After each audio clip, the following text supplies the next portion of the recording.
जयपुर से खबर। मुख्यमंत्री भजनलाल शर्मा और केंद्रीय मंत्री जी किशन रेड्डी ने ली अहम बैठक। मुख्यमंत्री निवास पर खान एवं कोयला विभाग की समीक्षा बैठक आयोजित की गई। राज्य में चल रही भू वैज्ञानिक और खनिज अन्वेषण गतिविधियों पर चर्चा हुई है। इस बैठक में केंद्र से जुड़े खनन मामलों पर विस्तार से मंथन हुआ है। मुख्य सचिव वी श्रीनिवास सहित केंद्र और राज्य सरकार के अधिकारी भी मौजूद रहे। खनन क्षेत्र से जुड़े हुए विभिन्न मुद्दों पर समन्वय बढ़ाने पर जोर दिया गया है।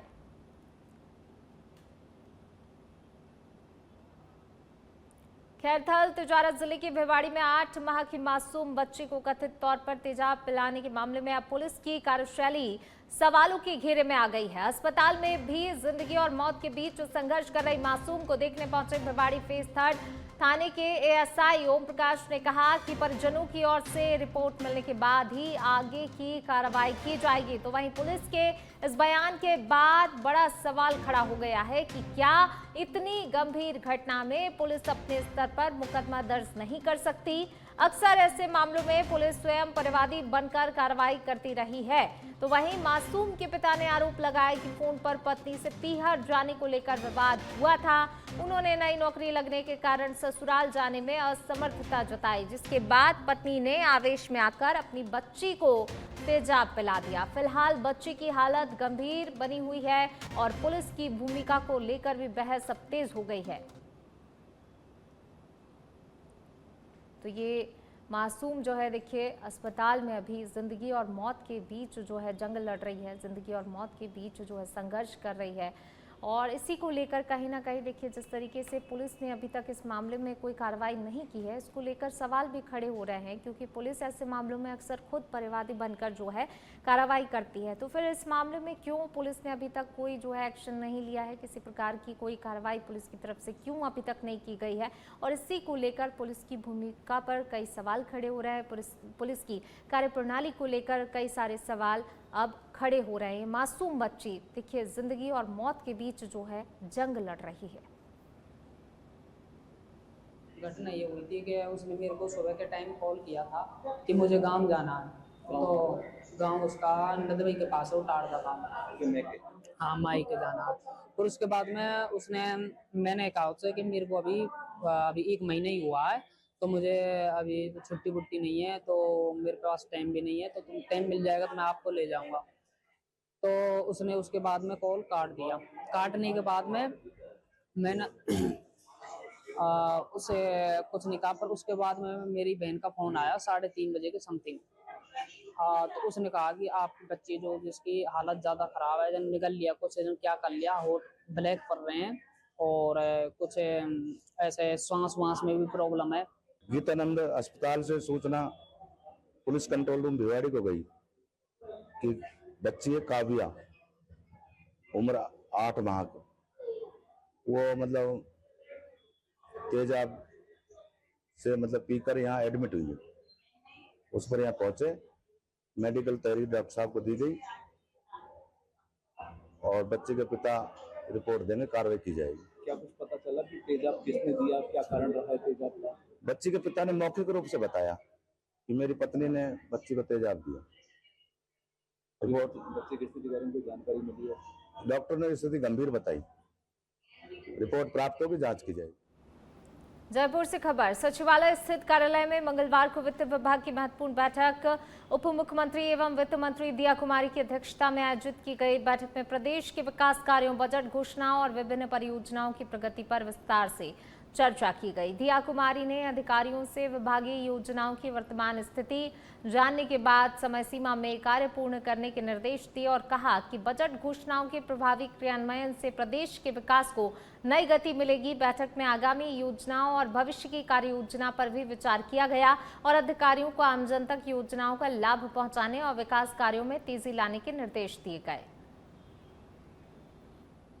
आज फाइनेंस की रिव्यू बैठक थी, तो जो बजट घोषणाएं हैं और जितना भी डिपार्टमेंट, जो अलग अलग डिपार्टमेंट के जो अलग अलग ये हम लोग काम करते हैं, चाहे वो इंश्योरेंस हो, चाहे वो हम बात करें रेवेन्यू डिपार्टमेंट की, सभी डिपार्टमेंट्स का रिव्यू हुआ और आगे की क्या प्लानिंग है उसके बारे में भी चर्चा हुई। और वैसे रिव्यू बैठकें हर डिपार्टमेंट की रेगुलरली हम लोग करते रहते हैं और आज फाइनेंस डिपार्टमेंट का रिव्यू था, उसमें सभी चीज़ों पर विस्तार से चर्चा।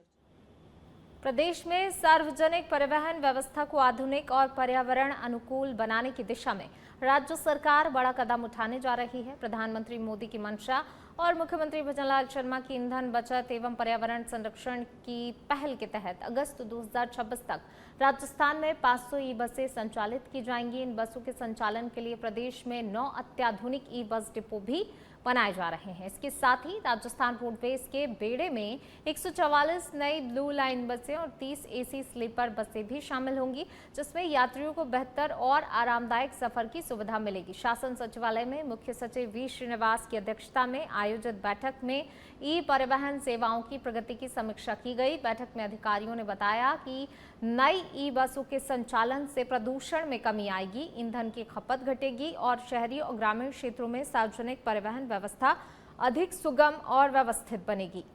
बैठक में भवानी सिंह देथा, प्रमुख शासन सचिव परिवहन विभाग, रवि जैन, शासन सचिव स्वायत्त शासन विभाग, जिला कलेक्टर बाड़मेर वीसी के माध्यम से जुड़े, तो वहीं पुरुषोत्तम शर्मा, प्रबंध निदेशक राजस्थान राज्य पथ परिवहन निगम एवं Jaipur city transport services limited और आयोजना विभाग के अधिकारी उपस्थित रहे।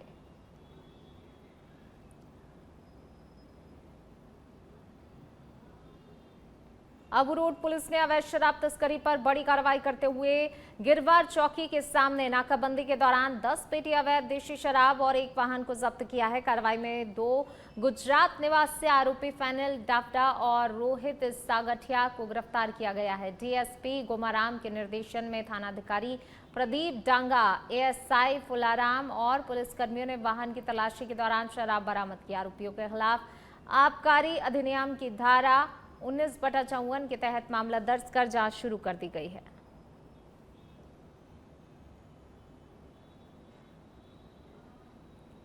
खैरथल तिजारा जिले के मुंडावर थाना पुलिस ने बाबा मथुरा दास आश्रम रडवा में हुई चोरी का खुलासा करते हुए 2 इनामी बदमाशों को गिरफ्तार किया है। आरोपियों के कब्जे से चोरी किया गया 44 कट्टे गेहूं, गैस सिलेंडर, चीनी, शक्कर, देसी घी, दान पात्र और तेल के पीपे सहित अन्य सामान बरामद किया है। तो वहीं घटना में प्रयुक्त मोटरसाइकिल जब्त की गई है। जांच में आरोपियों की पहचान सीसीटीवी फुटेज और मोबाइल लोकेशन के आधार पर की गई है। गिरफ्तार आरोपियों में आशु और पन्नालाल शामिल हैं।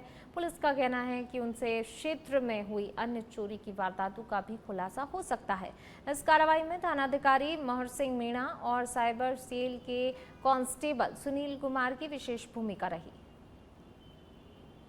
खानपुर में मथुरा दास मंदिर में 8 मई की रात को अज्ञात चोरों ने गेहूं, चीनी, गैस सिलेंडर व अन्य सामान मंदिर से चोरी किया था।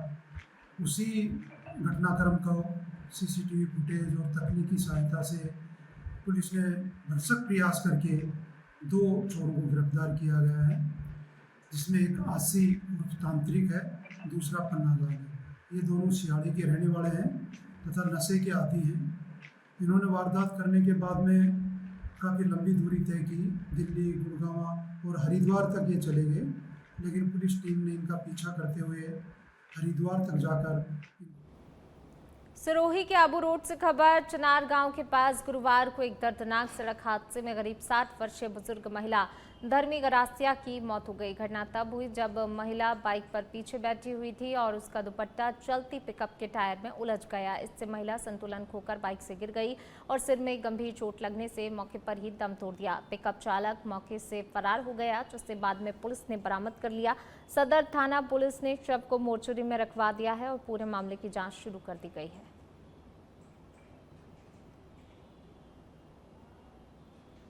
कोटा की सांगोद से खबर सामने आई है, जहां बपावर के खसरा नंबर 1622 में नियमों के विरुद्ध पट्टा जारी करने का मामला सामने आया है। इस संबंध में पूर्व सरपंच बपावर रविंद्र गुप्ता और विष्णु आर्य सहित कुल 6 लोगों के खिलाफ पुलिस ने लिखित शिकायत दी। शिकायत बपावर पंचायत प्रशासक और बीडीओ की ओर से दर्ज कराने को लेकर की गई। इस मामले की जाँच जिला परिषद और पंचायत समिति स्तर पर पहले ही की जा चुकी है।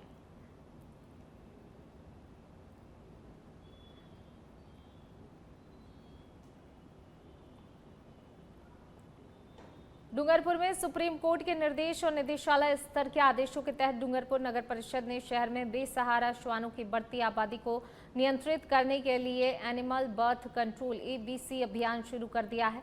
इस अभियान के तहत बेसहारा श्वानों को पकड़कर शेल्टर होम लाया जाता है, जहां नर कुत्तों की स्प्रेइंग और मादा शावक की ओवरियो हिस्टेरेक्टोमी की जाती है। सर्जरी के बाद 3 दिनों तक पोस्ट ऑपरेटिव केयर में रखा गया पशुओं को स्वास्थ्य लाभ मिलने के बाद वापस छोड़ा जाता है। तो वहीं आयुक्त प्रकाश डूडी ने बताया, अभियान पशु क्रूरता निवारण नियमों का पालन करते हुए चलाया जा रहा है और शेल्टर होम में बेसहारा श्वानों के लिए अलग अलग कैबिन, पंखे, दिन में 2 बार भोजन और पर्याप्त पानी की व्यवस्था भी की गई है। जो एनिमल बर्थ कंट्रोल वाला जो ये काम चल रहा है, उसमें विशेष ये ध्यान दे रहे हैं कि जो एक्सपर्ट पशु चिकित्सक की देख रेख में ही वैक्सीनेशन और स्टरलाइजेशन का काम किया जा रहा है, ताकि किसी प्रकार की पशु क्रूरता नहीं होवे और जो काम है वो एज पर गाइडलाइन होवे। साथ ही ये भी ध्यान दिया जा रहा है कि जो स्ट्रीट डॉग्स के छोटे बच्चे हैं, जो दूध पीते हुए बच्चे हैं, उनको नहीं उठाने के लिए उनको कहा गया है और जो थोड़े बड़े बच्चे हो गए हैं तो उनको भी उठा सकते हैं। छोटे पिल्लों को भी नहीं लेके आ रहे हैं और जो दूध पीते बच्चे की माँ है उनको भी यहाँ डॉग्स को लेके नहीं आ रहे हैं। और जिस तरह जो डॉग लेके आ रहे हैं, हम कैच करके ला रहे हैं, उनको सर्जरी से 1 दिन पहले हम जिस तरह उनको फीड वगैरह डालना बंद कर देते हैं। उसके बाद फिर सर्जरी होती है, जो मेल की होती है और फीमेल की, दोनों, मेल की स्पेइंग और फीमेल की ओवरियो हिस्टेरेक्टोमी। धौलपुर जिले के सदर थाना क्षेत्र के खनपुरा गांव में जमीन विवाद को लेकर एक ही परिवार के 2 पक्षों के बीच जमकर बवाल हो गया। विवाद इतना बढ़ गया कि दोनों ओर से लाठी डंडों के साथ पथराव शुरू हो गया और बाद में फायरिंग भी की गई। घटना का वीडियो सोशल मीडिया पर तेजी से वायरल हो रहा है, जिसमें एक युवक के हाथ में अवैध कट्टा दिखाई दे रहा है और 3 बार गोली चलने की आवाज भी सुनाई दे रही है। वीडियो में लोग गाली गलौज करते एक दूसरे पर हमला करते नजर आ रहे हैं। पथराव में एक व्यक्ति घायल हो गया, जिसका जिला अस्पताल में उपचार जारी है। सूचना मिलने पर सदर थाना पुलिस मौके पर पहुंची और हालात को काबू में लिया। पुलिस ने दोनों पक्षों के 8 लोगों को गिरफ्तार कर लिया है, जबकि फायरिंग करने वाले आरोपियों की तलाश जारी है। टोंक रोड में जिले के डिपो रोड के पास टोंक तहसीलदार भगवती लाल जैन की गाड़ी को पीछे से ईंटों से भरी ट्रैक्टर ट्रॉली ने टक्कर मार दी। हादसे में गाड़ी सवार कोई भी घायल नहीं हुआ। घटना के बाद पुलिस तुरंत मौके पर पहुंची और जांच में जुट गई।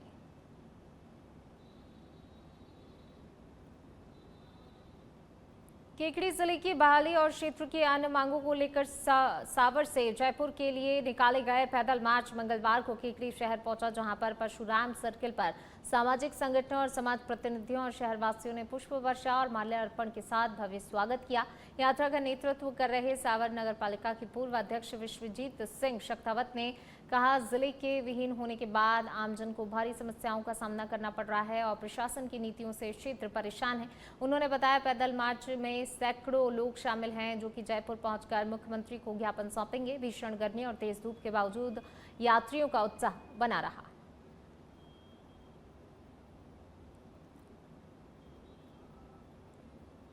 दौसा जिले में प्री डीएलएड परीक्षा 2026 को लेकर प्रशासन ने सभी तैयारियां पूरी कर ली हैं। जिला समन्वयक प्रोफेसर लाला राम मीना ने बताया कि परीक्षा 20 मई को 2 पारियों में आयोजित होगी। पहली पारी सुबह 9 बजे से लेकर दोपहर 12 बजे तक, दूसरी पारी दोपहर 1:30 बजे से शाम 5 साढ़े 5 बजे तक आयोजित होगी। परीक्षा के लिए ऑनलाइन एडमिट कार्ड जारी कर दिए गए हैं। वहीं जिले में 26,156 परीक्षार्थियों के लिए 35 परीक्षा केंद्र बनाए गए हैं, जिनमें सरकारी और निजी विद्यालय शामिल हैं। वहीं परीक्षा की निगरानी के लिए 3 फ्लाइंग स्क्वाड टीमों का भी गठन किया गया है, जिसमें कि शिक्षा विभाग, पुलिस और प्रशासनिक अधिकारी शामिल होंगे। प्रत्येक परीक्षा कक्ष में 2 वीक्षकों की तैनाती अनिवार्य की गई है। परीक्षा को निष्पक्ष और शांतिपूर्ण ढंग से संपन्न कराने के लिए प्रशासन और पुलिस की कड़ी निगरानी रहेगी। वर्धमान महावीर खुला विश्वविद्यालय कोटा द्वारा आयोजित प्री डीएलएड परीक्षा 2026 में दौसा जिले में कुल परीक्षार्थियों की संख्या 26,156 है। 2 पारियों में परीक्षा आयोजित की जाएगी, जो 9 बजे से 12 बजे तक प्रथम पारी और दूसरी पारी 2:30 बजे से 5:30 बजे तक आयोजित होगी। इसमें 35 परीक्षा केंद्र हमने निर्धारित किए हैं, जिनमें 8 सरकारी संस्थाओं में परीक्षा केंद्र हैं और 27 निजी संस्थाओं में परीक्षा केंद्र हैं। इसमें सभी सरकारी संस्थाओं में अपने कर्मी काम करेंगे और जिनमें वीक्षकों की ज़रूरत होगी वो डीओ ऑफिस उपलब्ध करा देगा। और एक रूम में 24 परीक्षार्थी परीक्षा देंगे, जिसमें निजी संस्था में एक स्वयं संस्था का होगा और दूसरा सरकारी कर्मी वीक्षक के रूप में काम करेगा। कोटपुतली बहरोड जिले के बानसूर में भीषण सड़क हादसे में बाइक सवार युवक गंभीर रूप से घायल हो गया। हादसा अलवर रोड पर भूपसेड़ा गांव से पहले स्थित पुलिया के पास हुआ है। दुर्घटना के बाद मौके पर लोगों की भीड़ जमा हो गई। घायल युवक को तुरंत ही बानसूर उप जिला अस्पताल पहुंचाया गया। चिकित्सकों ने प्राथमिक उपचार के बाद हालत गंभीर होने पर उसे जिला अस्पताल कोटपुतली रेफर किया। घायल की पहचान हाजीपुर निवासी टोनी पुत्र रतन टेलर के रूप में हुई है। फिलहाल हादसे के कारणों का पता नहीं चल पाया है और पुलिस मामले की जांच में जुटी है। केंद्रीय गृह मंत्री अमित शाह ने छत्तीसगढ़ के जगदलपुर दौरे के दौरान सहकारिता क्षेत्र को बढ़ावा देने की दिशा में बड़ा कदम उठाते हुए सेवा डे का उद्घाटन किया। इस मौके पर आयोजित प्रेस कॉन्फ्रेंस में अमित शाह ने कहा कि केंद्र सरकार ग्रामीण और आदिवासी क्षेत्रों के विकास के लिए सहकारिता मंडल को मजबूत करने पर लगातार काम कर रही है। उन्होंने कहा कि सेवा डेरा के माध्यम से स्थानीय युवाओं को रोजगार और स्वरोजगार के नए अवसर मिलेंगे। तो वहीं कार्यक्रम में 4 राज्यों के मुख्यमंत्री, वरिष्ठ मंत्री, कई आला अधिकारी मौजूद रहे। माना जा रहा है बैठक के दौरान नक्सल प्रभावित क्षेत्रों की सुरक्षा व्यवस्था, अंतर्राज्यीय समन्वय और बस्तर क्षेत्र के विकास को लेकर भी अहम चर्चा हुई। इस हाई प्रोफाइल कार्यक्रम को देखते हुए जगदलपुर और आसपास के क्षेत्रों में सुरक्षा के व्यापक इंतजाम किए गए थे। आप सब जानते हैं कि किस तरीके से सेवा डेरा इतना बढ़िया, वहाँ के लोगों का, आसपास की हमारी बहनें, उनको सिलाई को लेकर प्रशिक्षण देने का काम हो, इमली का प्रोसेसिंग है, वहाँ के जो और फॉरेस्ट प्रोडक्ट हैं उसके प्रोसेसर के वहीं के लोग काम करके फिर उसको आगे व्यापार की दृष्टि से, व्यवसाय की दृष्टि से आगे बढ़ेगा। अभी 20 हमारी जो बहनें हैं उनको सिलाई मशीन, 1 महीना का ट्रेनिंग, कंप्लीटली जब ट्रेंड हो जाएंगे तो वो मशीन लेके अपने घर जाएंगे। इस तरीके से अनेक कल्याणकारी योजनाएं और उसकी शुरुआत हो रही है। कि 2 दिवसीय जो बैठक थी वो आज समापन हो गई है। केंद्रीय गृह मंत्री अमित शाह ने प्रेस कॉन्फ्रेंस करते हुए मीडिया के सामने कहा कि जो शहीद वीर गुंडाधुर के नाम से जो सेवा डेरा है, जो पहले यहाँ पर सीआरपीएफ कैंप बस्तर में तैनात 200 सीआरपीएफ कैंप थे, उनमें से पहले चरण में 70 सीआरपीएफ कैंप को सेवा डेरा बनाया जाएगा, जिसमें बस्तर को सहकारिता के माध्यम से जोड़ा जा रहा है। बस्तर को युवाओं को स्वावलंबी बनाया जाएगा। वहीं केंद्रीय गृह मंत्री ने प्रेस कॉन्फ्रेंस में ये भी इच्छा जाहिर की कि बस्तर को जो बरगलाने की नीति से लोग बात कर रहे हैं, उन लोगों को बस्तर की जनता मुंहतोड़ जवाब दे और 2031 तक जनजातीय क्षेत्र का सबसे बड़ा अगर संभाग होगा तो वो बस्तर संभाग होगा, उसका मुख्यालय जगदलपुर होगा। और सहकारी और दुग्ध के मामले में अगर दूध की सबसे ज्यादा उपज होगी तो वो बस्तर में होगी। बस्तर के हर एक जनजाति वर्ग के घर में अब एक गाय और एक भैंस देने का काम भी सरकार करेगी। कहीं ना कहीं सेवा डेरा का जो यहाँ पर योजना रखी गई है, सेवा डेरा की जिस तरह से नेतानार में शुभारंभ किया गया है, उसको देखते हुए ये इच्छा जाहिर करी कि केंद्रीय गृह मंत्री के द्वारा कि कहीं ना कहीं आने वाले समय में बस्तर आगे तरक्की करेगा। वहीं बस्तर के युवाओं के लिए कई रोजगार के सुनहरे अवसर खुलेंगे। आज कहीं ना कहीं बस जो जिस तरह मध्य क्षेत्रीय बैठक थी उसमें बस्तर के लिए नए दरवाजे खुले हैं। यहाँ पर 4 राज्यों के मुख्यमंत्री के साथ में केंद्रीय गृह मंत्री ने यहाँ पर अध्यक्षता की और कहीं ना कहीं बस्तर में आज स्वर्णिम अध्याय में आज 19 मई का दिन अंकित हो गया है। अब बस्तर भी दूसरे राज्यों के मुकाबले, दूसरे जिलों के मुकाबले अब आगे तरक्की करता हुआ बढ़ेगा। जो बस्तर में बारूद की गूंजे, जहां पर गोलियों की तड़तड़ाहट गूंजती थी, कहीं ना कहीं आज बस्तर का युवा मेन स्ट्रीम में आकर सरकार के साथ में काम करेगा। कैमरामैन सोमेश के साथ आरव सिंह राजपुरोहित, सच बेधड़क, जगदलपुर, बस्तर।